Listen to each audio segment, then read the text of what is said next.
He rose fast and fell faster. Good evening, I'm Larry Yellen in for Jeff Herndon. And I'm Dawn Hasbrook. A lavish lifestyle caught up to Congressman Aaron Schock. The state's top-ranking representative resigned today. The question tonight, will he face criminal charges? Schock's extravagance, well chronicled from his Downton Abbey-style office remodel to his adventures hiking the ice in Patagonia, parasailing over Argentina, tangoing in Buenos Aires, and surfing in Hawaii. Schock put his lifestyle on display on his own Instagram feed. Shots with the stars, workouts at the gym, hanging with the guys on the 4th of July.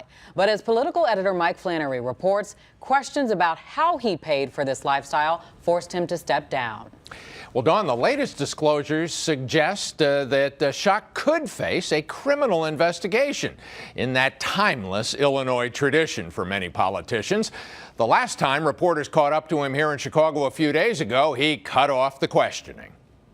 I'm focused on doing my job, which is what I'm doing here today, advocating on an important issue to my district, and I'm going to leave it at that. The fall of Aaron Schock began with a belly laugh.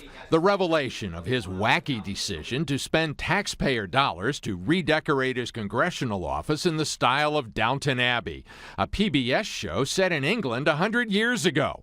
Schock may also have broken rules when he took extravagant trips to England and elsewhere.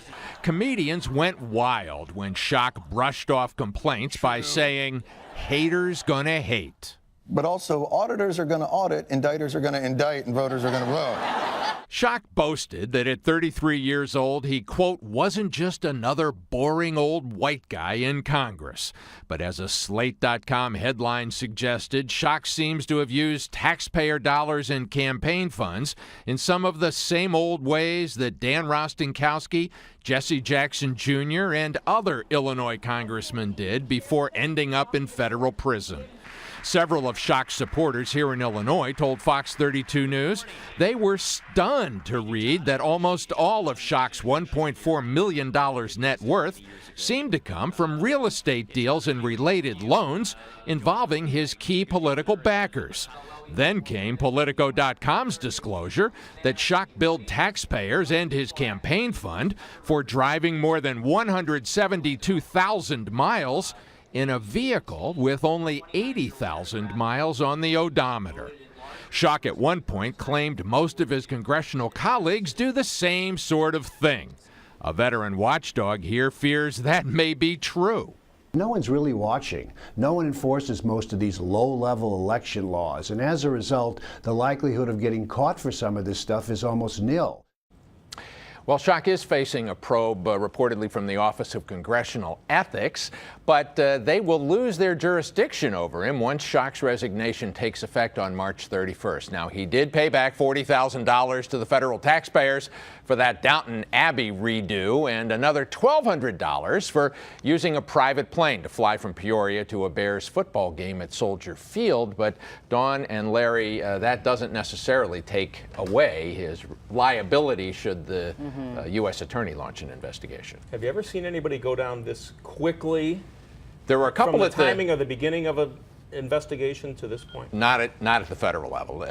Clearly, the one lesson he may have learned from Jesse Jr. is not to stonewall. That's why he's now still in prison. He's caved quickly. Well, let's talk about that for a moment. There are definitely some parallels between Congressman Schock's situation and former Congressman Jesse Jackson Jr. Jackson is serving a 2.5-year prison term for illegally spending campaign money. Jackson was a long-standing congressman in the 2nd District. He served for 17 years before his resignation in 2012. An ethics investigation uncovered $750,000 in questionable spending on everything from furs and a gold watch to a Michael Jackson fedora and home renovations. Jackson's wife, Sandy, was charged with filing false tax returns. The two avoided trials by pleading guilty. Well, there is little doubt that the 18th District will remain in Republican hands. Republicans have held the seat since 1939, and they make up a huge majority of the voters in the district. But the immediate question is which Republican will have the advantage. We're already hearing some familiar names. State Senator Bill Brady, you'll remember him running for governor 3 times. Brady won the nomination in 2010, but lost the election to Governor Quinn. He was defeated by Bruce Rauner last year. And Darren LaHood, he's also a state senator, but his dad, Ray, has been a fixture in Illinois politics for decades. And Ray LaHood was the 18th District Congressman immediately before Aaron Schock. There will be a special election to fill the seat. Once Schock officially leaves at the end of the month, Governor Rauner will have 5 days to set the date.